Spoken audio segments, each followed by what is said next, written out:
শ্রী শ্রী বড়মার চরণ প্রণাম নেবেন। পরম পূজ্যপাদ শ্রী শ্রী বড়মার চরণ প্রণাম নেবেন। পরম পূজ্যপাদ শ্রী শ্রী আচার্য শ্রী চরণ প্রণাম। কত অজানারে জানাইলে তুমি ঘরে দিলে ঠাই, দূরকে করিলে নিকট বন্ধু, ঘরকে করিলে ভাই। ভাই বিশ্ব ভ্রাতৃত্ববোধ, ঠাকুর হলেন বিশ্বপিতা। তার দীক্ষায় দীক্ষিত হয়ে কত ভাই পেলাম, গুরুর ভাতা পেলাম, সবাই একসঙ্গে একত্রিত হয়ে তার এই আলোচনায় আমরা ব্রতী হয়েছি। মঞ্চে উপবিষ্ট সব প্রবীণ দাদারা কত ভালো ভালো আলোচনা করতে জানেন এবং মায়েরা অনেক কথা বললেন, সব একটু একটু শুনছিলাম, খুব ভালো লাগছিল।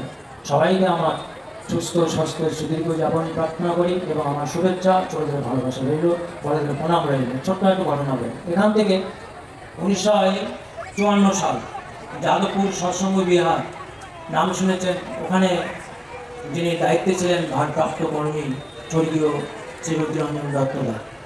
তিনি ছেলেবেলায় তপবন স্কুলে পড়াশোনা করতেন দেওঘরে, তার পিসিমার বাড়িতে থাকতেন। পিসিমার নাম হারানন্দ দাস, অদ্ভুত কর্মী ছিলেন। তপবন স্কুল তখন গড়ে ওঠেনি, তখন রামচন্দ্রালয় আর অন্নদা ভবন এই দুটো বাড়ি ভাড়া নিয়ে সেখানে স্কুল করেছিলেন শ্রী শ্রী ঠাকুর, শ্রী শ্রী বর্দা তদারকি করতেন। সেখানে মাস্টারমশাই ছিল, রতিদা ছিলেন ক্লাস 3 ক্লাস কী বলে ওটা নেতা, ওই বছর আগে ভুলে যাচ্ছি, দেখাশোনা করতেন, মনিটর, ক্লাস মনিটর।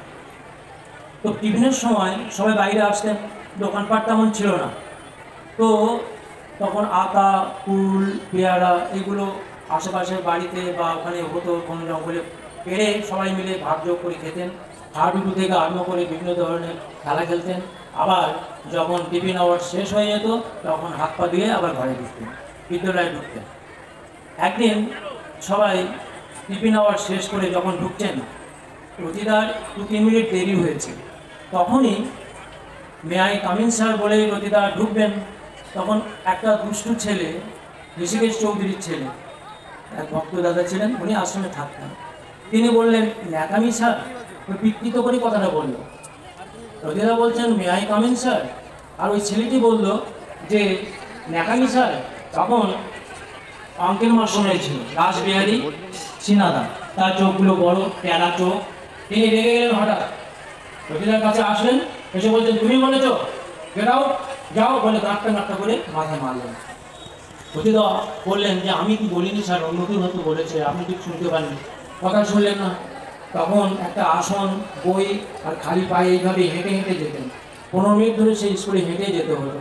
রতিদা আর 1 মিনিট দেরি করলেন না, আস্তে আস্তে বইপত্র বগলে করে আসনটা রেখে আস্তে আস্তে বেরিয়ে পড়লেন। রোহিণী রোড, এখন রাসবিহারী এভিনিউ মনে হয় না, রোহিণী রোড ধরে বৈশাখ মাস হাঁটতে হাঁটতে হাঁটতে সেই ঠাকুর বাংলো পৌঁছলেন। ঠাকুর বাংলোতে ওখানে মেমোরিয়াতে, এখন যেটা মেমোরিয়া, ওখানে ঠাকুর অবস্থান করছিলেন, সাথে তার ভক্ত ডাক্তার পেরিচাঁদ নন্দীরা ছিলেন। শাল পাতা সেখানে পড়ে আছে, রাস্তা দিয়ে যাচ্ছেন, পা লাগবে, শব্দ হচ্ছে, খসখস করে তিনি সন্তর্পণে এগিয়ে যাচ্ছেন আস্তে আস্তে ঠাকুর বাড়ি যেতে। নাম করতে করতে আর খুব কাঁদছেন, অভিমানে কাঁদছেন, আমি নিরপরাধী, আমাকে মাস্টারমশাই মারলেন, খুব কষ্ট হয়েছে তার। কাঁদতে ফুটিয়ে ফুটিয়ে কাঁদতে কাঁদতে রোদের তেজে চোখ দুটো তার লাল হয়ে গেছে আর শুকিয়ে গেছে তার অশ্রু। যখন মেমোরিয়ার সামনে আসলেন তখন কে যায়, ঠাকুর ডাকছেন, তিনি দাঁড়িয়ে গেলেন। দেখতে পেরি মনে হচ্ছে কেউ এসেছে। মেমোরিয়ার দরজা খুলে আস্তে আস্তে এসে দেখেন যে রতিদা ওপরে ওই বইপত্র নিয়ে দাঁড়িয়ে আছে। তখন ওকে ডাক গেলেন, 1 পা 2 পা করে ঠাকুর বসে আছেন, লিখছেন, ফাউন্টেন পেনে একটা ডায়েরি থেকে লিখছেন, বেশ কাঁধ হয়ে যেমনভাবে লেখেন, কিন্তু রতিদা আর এগোতে পারছেন না। বলছে, আয় কাছে আয়। রতিদা কাঁদছেন, তুই কাঁদছিস কেন? আয় আমার কাছে আয়, এই কি তোকে মেরেছে, বকেছে? আয় আয়। 1 পা 2 পা করে এগিয়ে যাচ্ছেন, দিয়ে রতিদা ভাবছেন, কোনোদিন তো ঠাকুরের কাছে এমনি করে তো আসিনি, আমি যাবো ঠাকুরের কাছে গিয়ে তখন হাত দিয়ে মাথা বুলিয়ে দিচ্ছেন। কি হয়েছে বল, কেউ কি মেরেছে? কে ছিল? মাস্টারমশাই মেরেছে? কে রাসবিহারী মেরেছে?